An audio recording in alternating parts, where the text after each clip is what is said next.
I'm going to the Killers tonight. While I prepare and do my makeup, I want to talk a little bit about what I've been up to with reading. I didn't even bring my mirror out. It's alright, we can deal.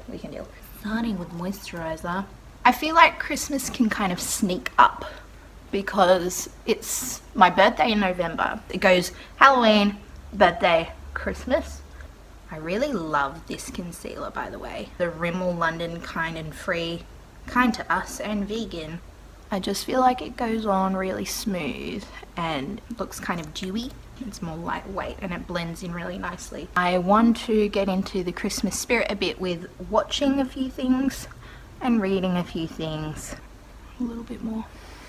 I have no idea what this looks like IRL, but that's okay, it doesn't really matter. Just having fun with it. Some of the things I do to get into the Christmassy mood includes I'll watch the Beauty and the Beast, The Enchanted Christmas, the direct-to-video, well, midquel, because it like takes place in the middle of the Beauty and the Beast Disney story when he's still a beast. The music is fab. Ooh, hello. Am I Picasso? I also saw a reel of some kind of non-twee Christmassy movies that were recommended. One was Edward Scissorhands, which I have seen before a few times. We watched it in school, but I haven't watched it since then. That could be just something that's fun to watch again for the first time in ages. For the first time in forever. And also there's a Tom Cruise, Nicole Kidman movie called Eyes Wide Shut, which is set during Christmas but is a psychological thriller kind of thing. Ooh, that could also be a vibe. I mean, I've been in a very thrillery mood. I'll tell you in a little bit some of the thriller books I've been reading. Eyes Wide Shut, it's meant to be about a couple who join this kind of weird group, weird cult perhaps. I don't know if it's cult, but it's meant to be. They join this group and then they kind of can't leave. So I thought that might be a bit different and cool. I did watch a similar kind of locked room vibe movie recently, which was The Silent Hour, about a man who's a cop who is deaf, but he can hear with the help of hearing aids. But then him and this woman who's like a witness to a crime get stuck in this building. The bad guys come into the building to try to kill her off, but he's there as well. The whole movie basically, I didn't realize, is them for that hour trying to escape and not get caught by the bad guys.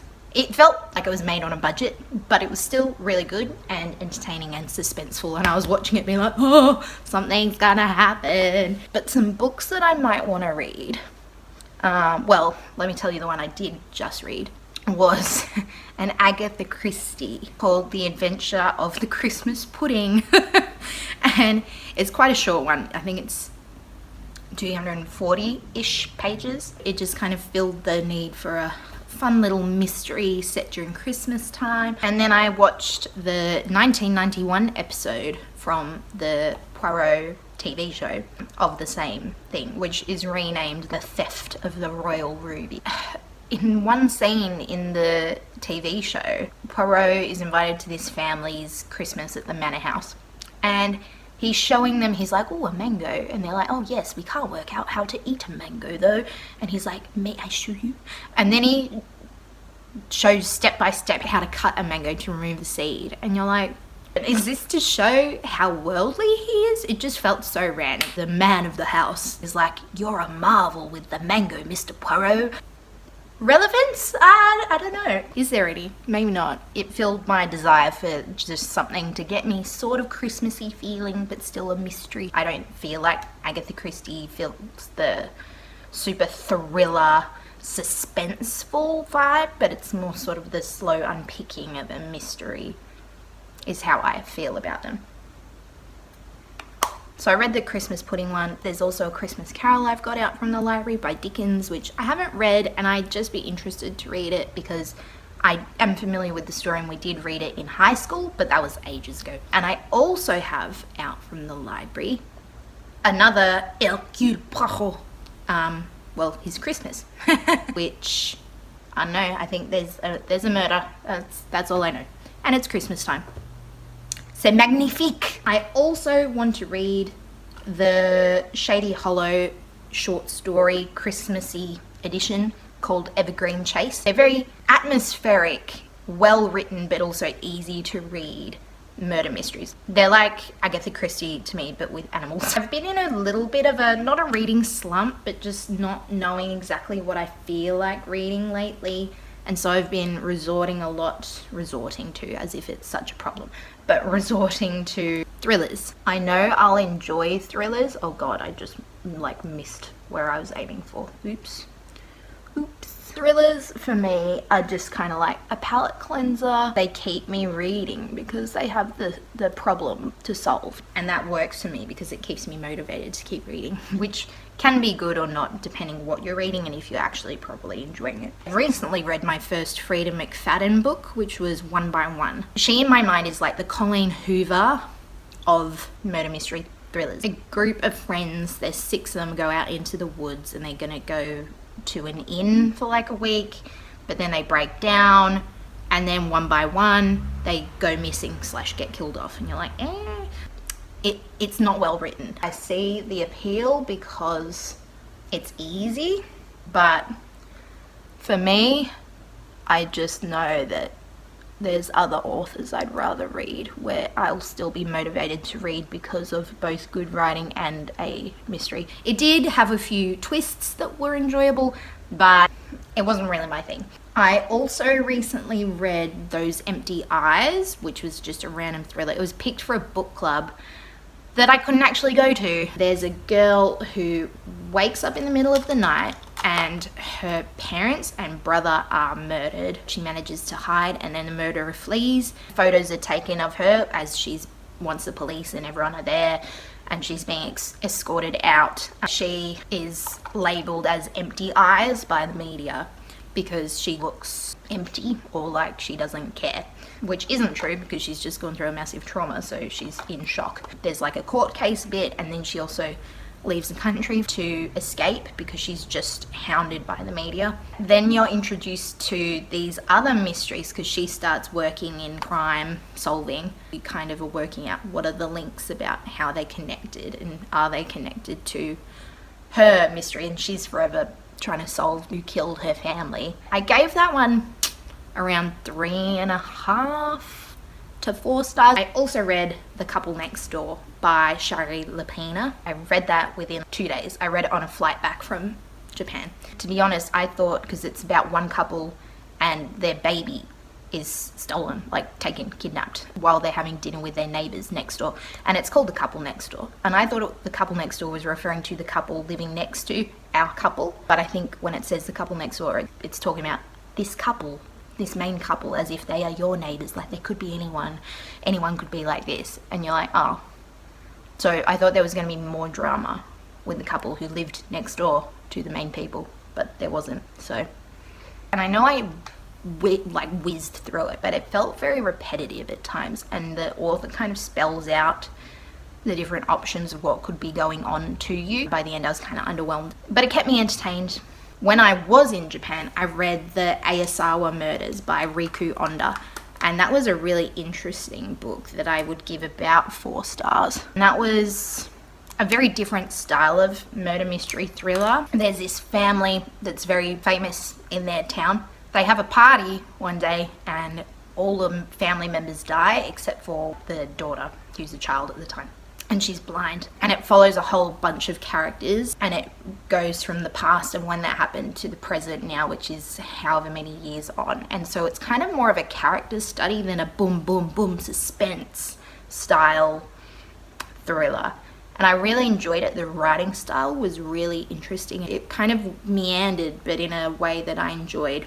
And I read a review, I forget who it was, but someone talked about the characters and the overlap and finding the clues and how things are connected is kind of like origami folding and unfolding in and of itself. That's quite a good metaphor for this story. I haven't finished my makeup, but I've got to go and put some clothes on. I'll see you soon at the Killers. Bye. This is the finished look. I added a lot of eyeliner. Anyway, I've got to go. I'm late. Goodbye. See you soon. Magic soak in my spine. Jenny was a friend of mine.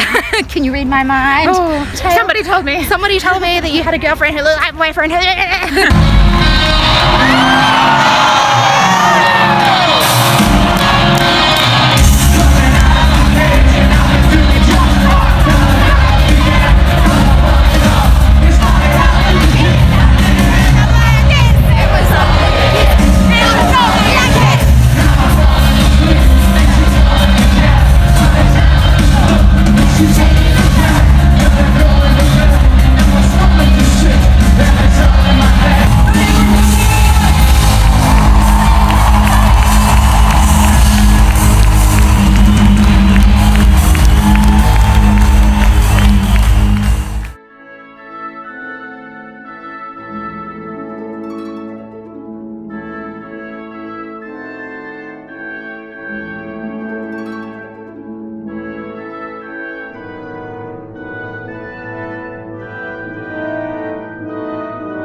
The wonkiest heart I ever saw.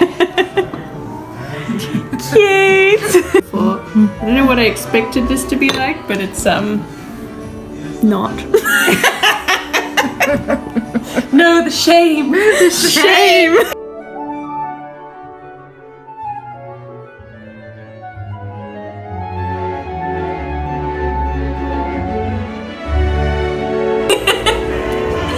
Bear. Snow bear. Snow bear. Man. Choose the bear over the man.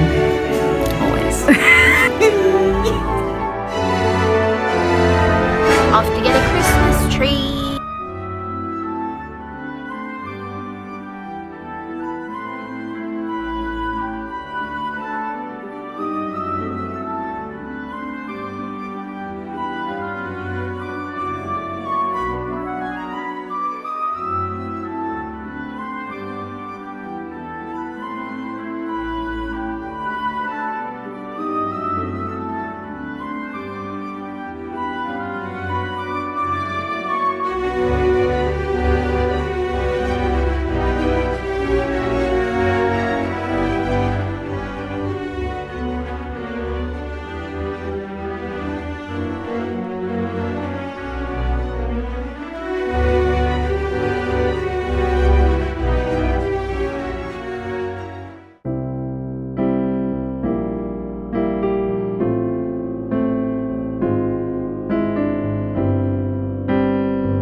went on a little side quest while getting my Christmas tree and went to the tip, yep, the rubbish dump, which has a shop. But I have to show you because there's just so many goodies I got, and I was like, is this really only $15? I got this cute mug. It's got a little chip in it, but I don't mind. I just thought it was really sweet.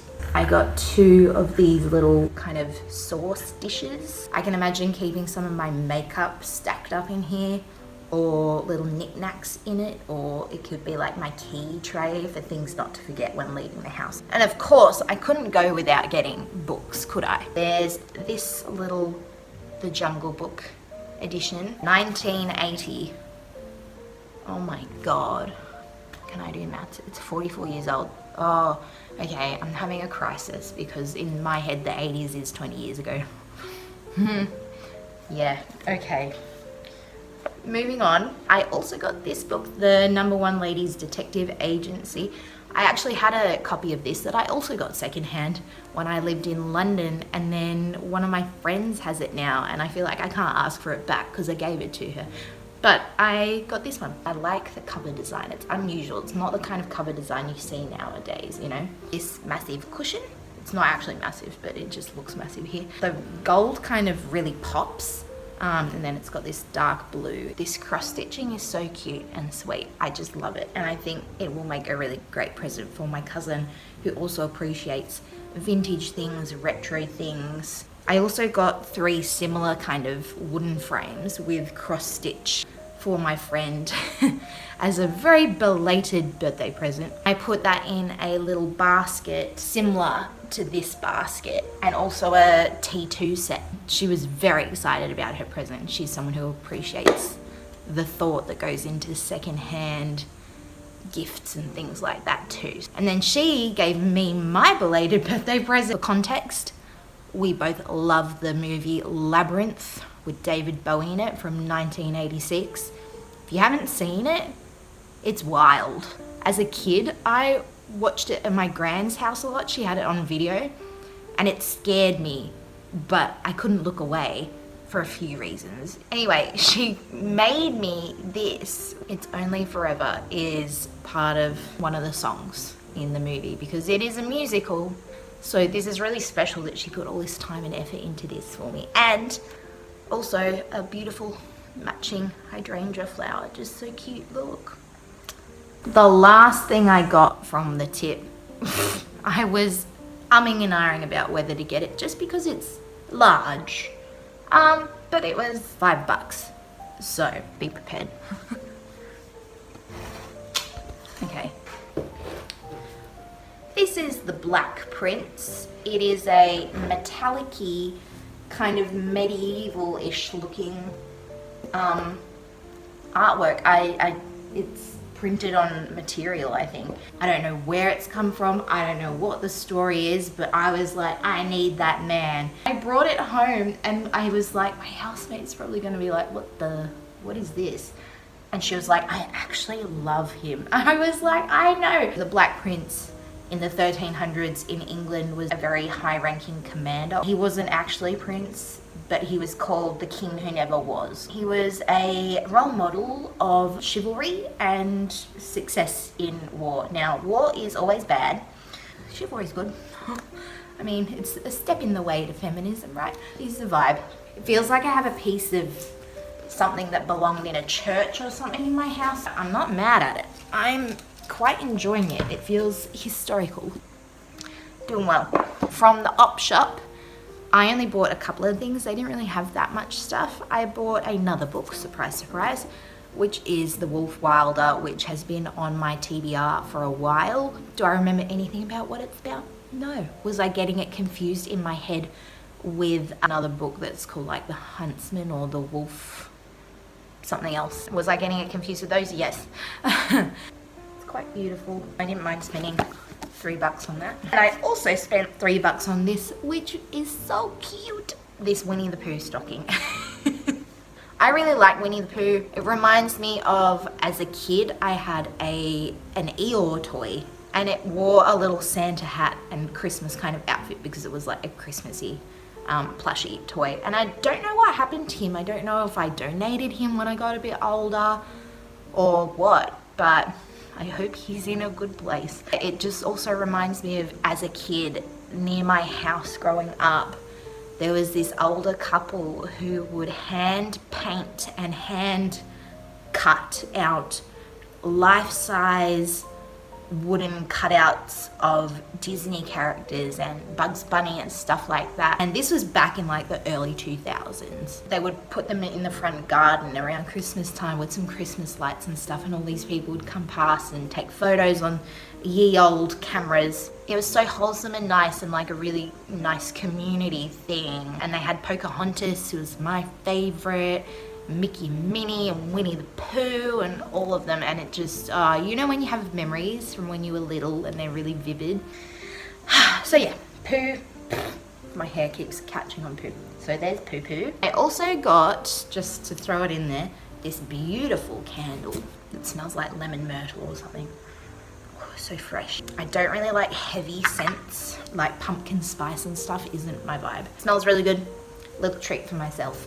And I bought some beautiful sunflowers. That was from the place where I picked up my Christmas tree. I'm feeling slowly a little bit more and more festive. And it's less than a week till Christmas, so I bloody should feel festive. If I don't now, I never will. Yesterday I decorated some gingerbread bears and men with my friend at her house. I was saying this is good because it's like something creative, but it's low stakes and easy, and like if you mess it up you can just kind of cover it up, so it doesn't really matter. And at the end, whether it looks crap or not, it'll taste good. Wherever you may be, I hope you have a very happy holidays or Merry Christmas or Happy Hanukkah or whatever you are doing to celebrate.